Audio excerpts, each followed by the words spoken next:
বদহজম থেকে মুক্তি পেতে কী করবেন? ওষুধ ছাড়াই কিভাবে হজম শক্তি বাড়াবেন? প্রথমত, ভালো করে চিবিয়ে খাবার খাওয়া দরকার। 2 নম্বর, স্মোক এবং অ্যালকোহল যারা নেন সেটা বন্ধ খাওয়া দরকার। খুব পেট ভরা খাবার খাওয়া যাবে না, পেট একটু খালি রেখে খাবার খেতে হবে।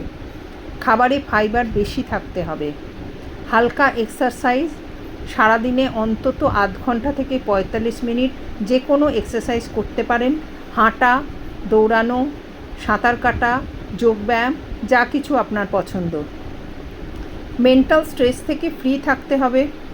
7 থেকে 8 ঘন্টা খুব ভালো করে ডিপ স্লিপ নিতে হবে। খাবারের সাথে দই খেতে হবে। যে খাবার খেলে অসুবিধা হয় তাকে বাদ দিতে হবে। শক্ত পায়খানা হলে শাকপাতা বেশি খেতে হবে। অনেক খাবার একসাথে খাওয়া যাবে না। প্রোটিন খেতে হবে 1.2 মিলিগ্রাম পার কেজি হিসেবে।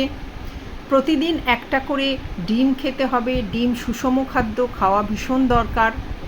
কারোর যদি লুজ মোশন হয় তাহলে কী কারণে হচ্ছে সেটা আইডেন্টিফাই করতে হবে। সেই খাবারটা খাওয়া বন্ধ করতে হবে। তার শাকপাতা খাওয়া বন্ধ করতে হবে। এতেই দেখবেন অনেক ভালো থাকবেন এবং আপনার হজমের সমস্যা অনেকখানি কমে যাবে।